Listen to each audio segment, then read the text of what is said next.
కానీ ఈజీగా ఉందా సార్ గెలవడం అన్నది? అంత ఈజీగా ఉందా ఎలక్షన్ అన్నది? బై ఎలక్షన్ కాబట్టి నాకు నువ్వు ఎక్కడ ఆలోచిస్తున్నావో వాళ్ళ మైకల్ నాకు తెలియదు కానీ నేనా ఓకే వాళ్ళు సర్వేల పైన డబ్బుల పైన ఆధారపడడం. మాకు గెలుపు క్వశ్చన్ కాదు ఇక్కడ. 100% మెజార్టీతో, మంచి మెజార్టీతో గెలవబోతా ఉన్నాం. ఎందుకంటే ప్రజలు మీరు అనుకున్నట్టుగా, కేసీఆర్ అనుకున్నట్టుగా అమాయకులు కాదు.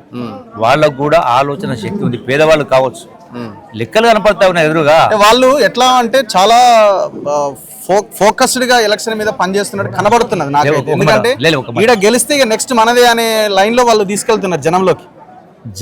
వాళ్ళు అనుకుంటారు, జనం ఏమనుకుంటున్నారు, మళ్ళప్పుడు ఒకసారి వస్తే 88 లక్షల కోట్లు, మళ్ళీ 20 లక్షల కోట్లు అప్పు చేస్తాడు మొత్తం రాష్ట్రాన్ని అనుకుంటే జనం అనుకుంటారు, ఆయన అది అనుకుంటున్నారు. కాబట్టి ఇక్కడ ప్రజలు అనేది స్పష్టంగా నిర్ణయంతో ఉన్నారు. రెండవది బైక్ పెట్టదు,